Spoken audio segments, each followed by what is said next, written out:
Sebab 2 hari lepas saya dekat Penang.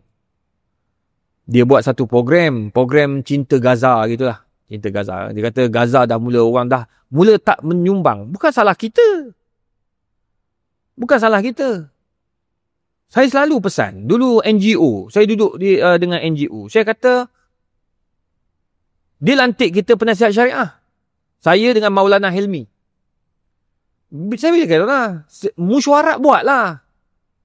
Kan? Bukan bayar apa, tak ada bayar 1 sen pun.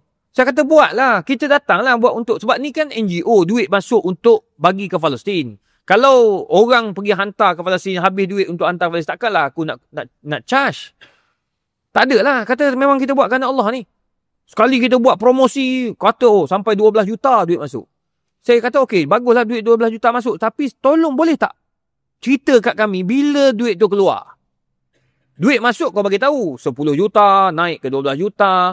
Lepas tu saya kata, kenapa tak buat mesyuarat? Duit ni dah hantar ke belum? Dalam proses. Saya kata proses sampai bila macam kita penasihat syariah, kita kena tahu tau.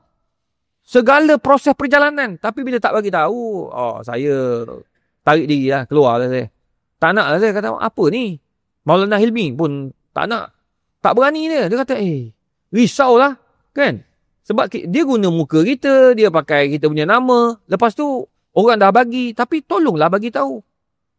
Dia kata, jangan risau, kita ni audit. Dia audit. Yelah, dia audit. Tapi kau kena bagi tahu kami macam mana cara kau nak keluarkan duit. You all mesti ambil persen. Berapa persen kau ambil? Tunjukkan data tu. Kan? Lepas tu, berapa yang kamu nak akan bawa nanti ke sana, macam mana cara dia? Kita akan ada kaedah-kaedah dia. Kaedah tu macam mana? Kamu guna rasuah ke? Tu kerja penasihat syariah tu. Kamu terpaksa rasuah ke? Kamu terpaksa bagi kepada ejen sana ke? Ejen sana dia guna macam mana? Semua nak kena tahu. Tapi bila kita cakap, banyak-banyak dia detail sangat, ustaz dia leceh. So, kita pun diam lah. Cakap apa? Banyak yang kena ni. Ya, tak betul lah banyak tuan-tuan. Bukan salah kita lah. Kan? Bukan salah umat Islam kat Malaysia tak mau infak. Sebab bila dah kita dapat tahu, ambil sampai 30%, kita pun terbenung juga.